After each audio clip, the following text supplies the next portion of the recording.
Hello students, today we will read SST Part 1 History Chapter 3 Indus Valley Civilization means Sindhu घाटी की सभ्यता. So in the previous chapter you have read how early man lived a nomadic life. पिछले पाठ में आपने पढ़ा कि आदि मानव पेड़ों के नीचे या गुफाओं में रहा करते थे और घुमंतु जीवन व्यतीत करते थे. They spent their live under trees and caves. वो कहाँ रहते थे? जहाँ पेड़ों में और गुफाओं में. They ate wild fruit, roots, tubers, meats and fish. So उन्होंने क्या खाया? कंदमूल, फल, मांस, मछली खाकर अपना जीवन बिताया. Later on, farming, domestications of animals and use of metals brought a tremendous changes in the living style and food habits of the early people. समय के साथ साथ क्या हुआ? उनके रहन सहन और भोजन में परिवर्तन होने लगा और वे कृषि एवं पशुपालन भी करने लगे. कृषि, पशुपालन एवं धातुओं के प्रयोग ने मानव जीवन को काफ़ी बदल कर रख दिया. इस चैप्टर में हम सिंधु घाटी की सभ्यता के बारे में पढ़ेंगे. आप लोग मैप फिगर 3.1 में देखिए कि सिंधु नदी का मैदान कहाँ पर है. यह मैदान आज किन किन देशों के बीच में फैला हुआ है. यहाँ पर आप लोग मैप देख सकते हैं. So listen carefully and look at this video. हम सिंधु घाटी सभ्यता के बारे में पढ़ने जा रहे हैं. The most significant changes was the beginning of permanent settlement. People usually settled where land was fertile and water was sufficient. Usually such places were situated near the river bank. This is the reason why people started settling near the rivers. In this lesson we will read about a civilization which flourished about 4500 years ago in the Indus Valley. इन बदलावों में क्या है? सबसे बड़ा जो बदलाव था वह था उनका एक जगह पर स्थायी रूप से बसना. इन लोगों की बसाहट ज़्यादातर ऐसी जगह होती थी जहां खेती के लिए उपजाऊ मिट्टी और पर्याप्त पानी मिलता रहे. ऐसी जगह आमतौर पर नदियों के किनारे मिलते हैं. यही कारण है कि मनुष्य नदियों के किनारे बसने लगा. आज भी हम देखते हैं कि नदी घाटियों में अधिक बसाहट होती है. इस पाठ में भी हम ऐसी ही सभ्यताओं के बारे में पढ़ेंगे जो आज से लगभग 4500 साल पहले सिंधु नदी के मैदान में विकसित हुई थी.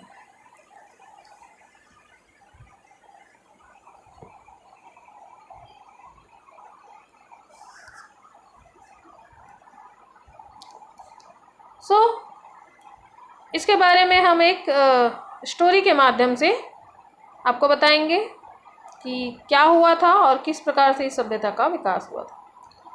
One day Sonu and Sandhya's class teacher was talking about the cities of the Indus Valley civilization.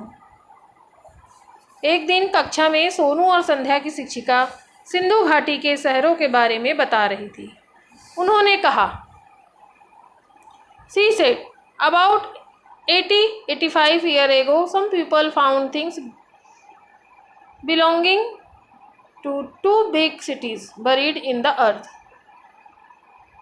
बच्चों, आज से लगभग 100 साल पहले की बात है. सिंधु नदी के मैदान में कुछ लोगों को दो बड़े शहरों की चीजें मिट्टी के टीलों के नीचे दबी हुई मिली. बरीड मीन्स दबा हुआ.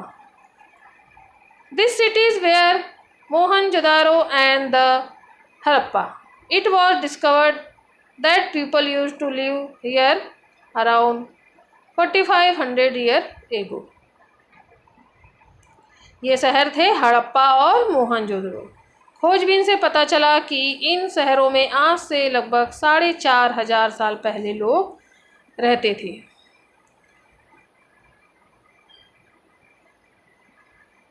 संध्या को बड़ा अचरज हुआ. उसने पूछा, क्या वास्तव में ये शहर मिट्टी में दबे हुए थे?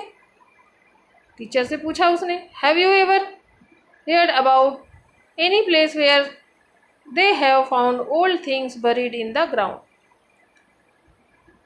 Sonu, yes, I have heard that in a nearby village a farmer found a few things like coins and statue buried in his field. Sonu ने क्या कहा? हाँ, मैंने सुना है कि पास के गांव के खेत में एक किसान को जमीन में गड़ी हुई कुछ चीजें मिली है।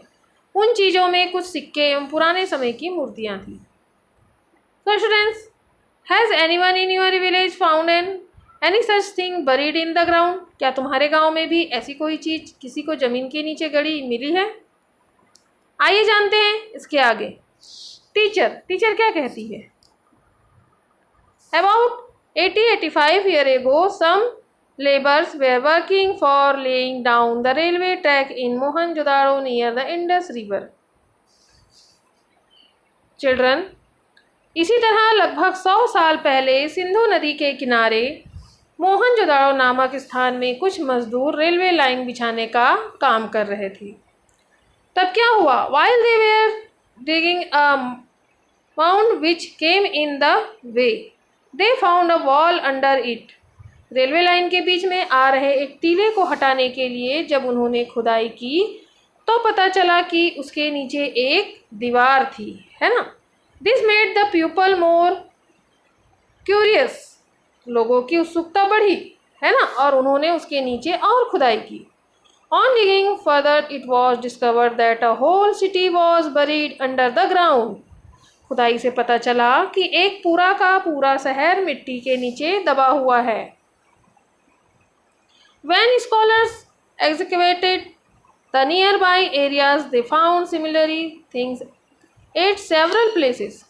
Most of these places were near the Indus River. That is why it was known as the Indus Valley Civilization. Those days it was also called Harappa culture. विद्वानों ने जब आसपास के इलाकों में खुदाई की तो इस जगह की और कई जगहें मिली। इनमें से ज़्यादातर जगह सिंधु नदी के आसपास स्थित थी। इस कारण इसे सिंधु घाटी की सभ्यता के नाम से पुकारा जाने लगा। आजकल इसे क्या कहते हैं? हड़प्पा संस्कृति भी कहा जाता है। So student, do you know why is it called Harappa culture? इसे हड़प्पा संस्कृति क्यों कहते हैं?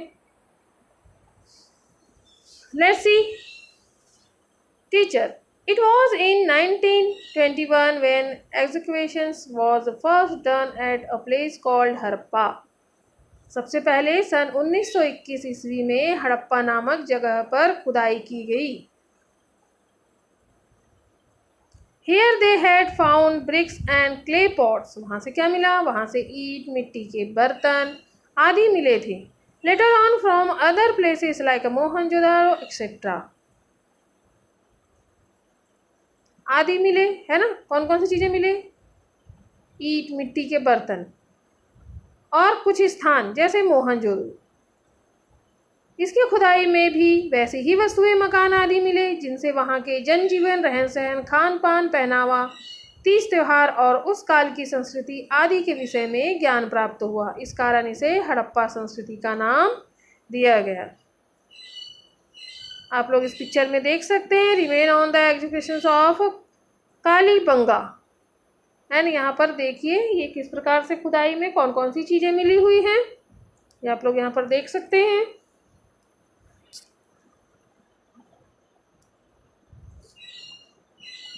श्रीकांत आज, अब एक बच्चा और पूछता है, क्या पूछता है?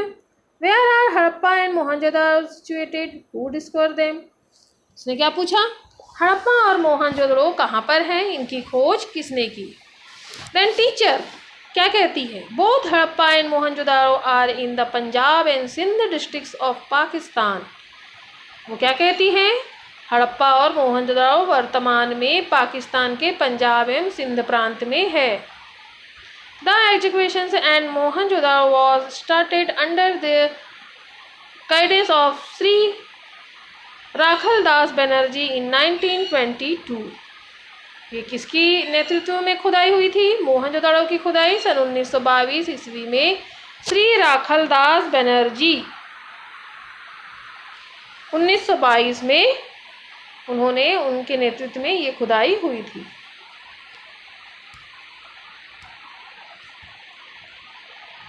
So, is there any places in which belong to this civilization?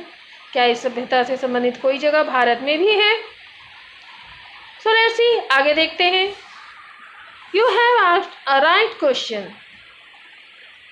Till now in India, education has been carried on out at about 250 places. अभी तक भारत में लगभग 250 से अधिक ऐसी जगहों की खोज की जा चुकी है। इनमें से प्रमुख कौन कौन से हैं? Chief among them are Dholavira and Lothal in Gujarat, Kalibangan in Rajasthan, Ropar in Punjab and Alamgirpur in Uttar Pradesh. Thus, the Indus Valley civilization extended over Afghanistan, Punjab, Haryana, Rajasthan, Gujarat, and western Uttar Pradesh. This civilization has flourished from 260 BC to 90 BC. हमने आपको क्या बताया कि इनमें कौन कौन सी प्रमुख जगह हैं? जैसे गुजरात में धोलावीरा एवं लोथल, राजस्थान में कौन सा है? कालीबंगा, और पंजाब में रोपड़ तथा उत्तर प्रदेश में आलमगीरपुर। इस प्रकार सिंधु सभ्यता का फैलाव अफगानिस्तान, पंजाब, हरियाणा, राजस्थान, गुजरात और पश्चिमी उत्तर प्रदेश तक था। यह सभ्यता 2600 ईसा पूर्व से लेकर 1900 ईसा पूर्व तक विकसित रही। So culture how many years ago would that be? यह आज से कितने साल पहले की बात है? क्या आप गणना कर सकते हैं? Tushar asked, please elaborate a bit about the Indus Valley civilization. Tushar ने क्या पूछा? आप हड़प्पा सभ्यता के बारे में विस्तार से बताइए। सो टीचर ने उन्हें विस्तार से बताया। सो आप भी सुने। Listen here. We shall talk about it later. First look at the map carefully and find out near which river are those places located. Make a list. बच्चों, इस बारे में हम कुछ चर्चा करेंगे। पहले मानचित्र को आप ध्यान से देखिए और बताइए कि ये स्थान किन किन नदियों के किनारे है। इनकी सूची बनाइए। मानचित्र 3.1 को देखकर स्थानों एवं नदियों के नामों की सूची बनाइए, जैसा कि हमने आपको यहाँ पर बताया था कि कौन कौन सी यहाँ पर नदी है। जैसे इंडस, झेलम, रावी, सतलज, गंगा, यमुना, है ना। यहाँ पर आप लोग देख सकते हैं ये हड़प्पा, कालीबंगा, ऐसे ही आप लोग इस मैप में सर्च करिए।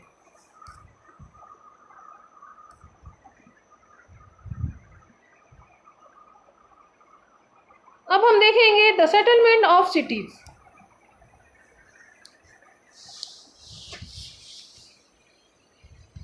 Next day, Ujjwala asked again, please tell us about the Indus civilization in detail.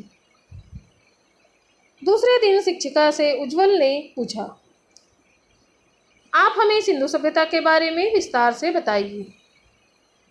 Teacher, first of all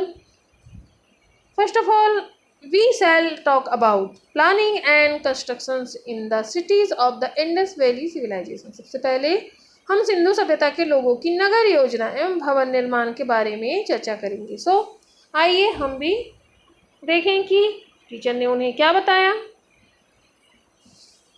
let's see, from the excavations of Mohenjo-daro and Harappa we know that those cities were well planned like the present day colonies of cities. बच्चों, हड़प्पा और मोहनजोदड़ो की खुदाई से पता चला कि ये नगर भी आज के शहरों में बने कॉलोनियों की तरह सुनियोजित ढंग से बसाए गए हैं। कैसे बसाए गए हैं देखें। These two cities can be divided broadly into two parts. कितने भागों में नगर को? 2 हिस्सों में बसे थे। एक हिस्सा ऊपरी भाग में था जिसे चारों तरफ का एक परकोटा मीन्स ऊंची दीवार था।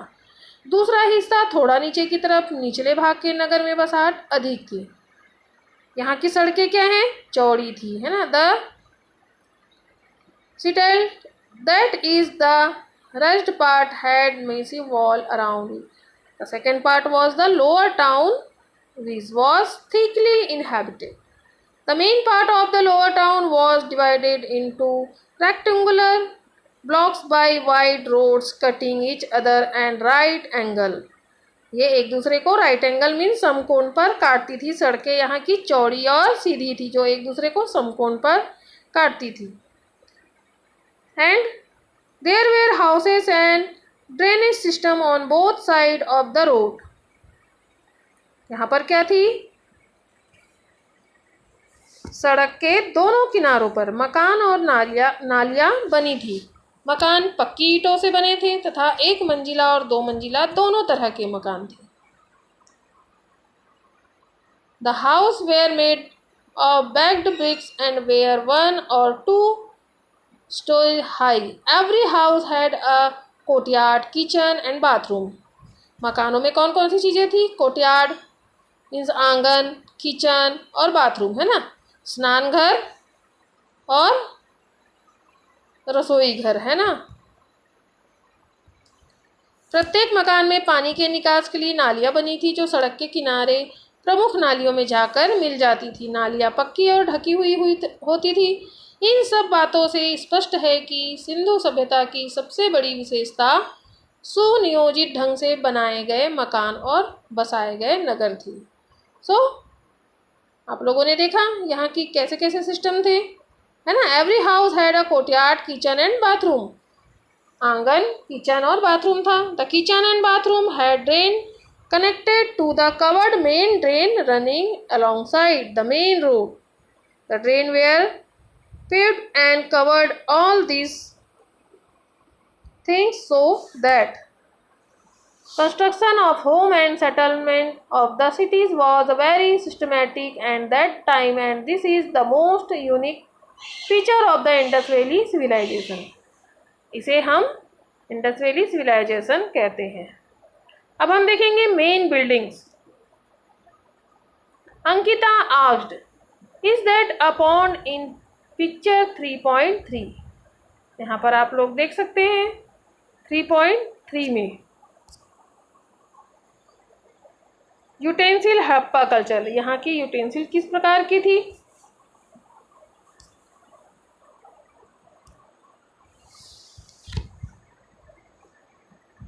एक कुंड जैसा क्या दिखाई दे रहा है? आपने देखा यहाँ पर 3.4 picture.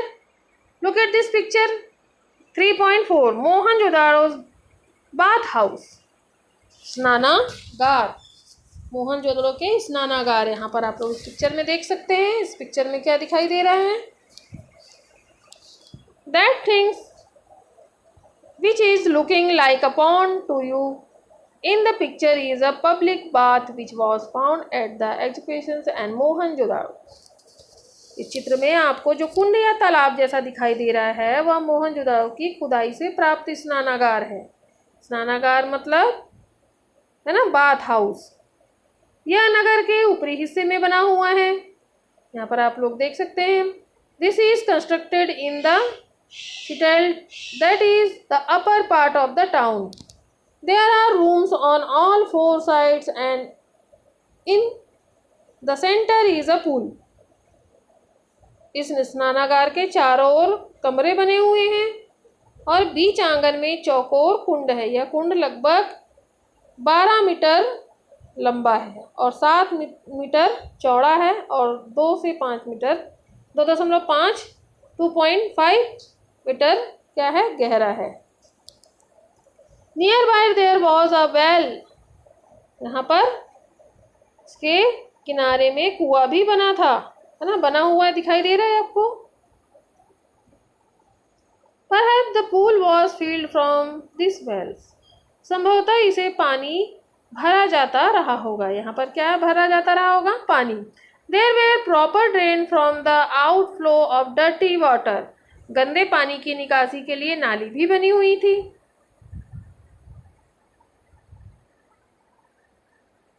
The walls and the floors were treated to prevent seepage. This public bath might have been used for some public functions, some religious work, or some special occasion. इसके फर्श की जुड़ाई भी इस तरह की गई थी कि किसी प्रकार की नमी या पानी का रिसाव न हो सके।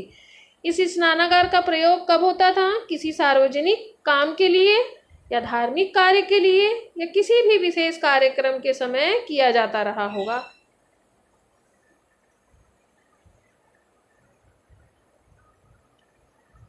Was there any other buildings also found?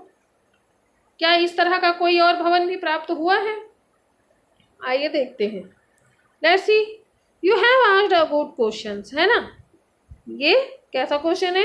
अच्छा क्वेश्चन है कि हमें और भी कोई खुदाई से मिला है क्या? A huge construction was found in the Harappa excavations. It is believed to be a granary. Such constructions have been found at several other places too. It is possible that grains were collected from nearby villages as taxes and stored in such granaries to be used at times of natural calamities like earthquake, flood और drug. Harappa की खुदाई में एक विशाल भवन का पता तो चला है जो गोदाम की तरह का है। ऐसा अनुमान लगाया जाता है कि यह अन्नागार मीन्स अनाज रखने का स्थान होगा। ऐसे भवन सिंधु घाटी के कई और जगहों से भी प्राप्त हुए हैं। इन अन्नागारों में आसपास के गांवों से कर के रूप में मीन्स टैक्स के रूप में प्राप्त अनाज रखे जाते रहे होंगे। इनका उपयोग प्राकृतिक आपदाओं जैसे भूकंप, बाढ़ या सूखे की स्थिति से निपटने के लिए किया जाता रहा होगा। स्टूडेंट, देखा आपने कि कौन कौन सी चीजें हमें उस समय खुदाई में प्राप्त हुई है।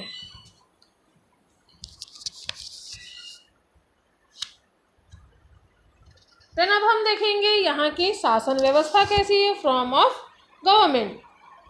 तो इसके बारे में हम अब नेक्स्ट वीडियो में पढ़ेंगे। ओके।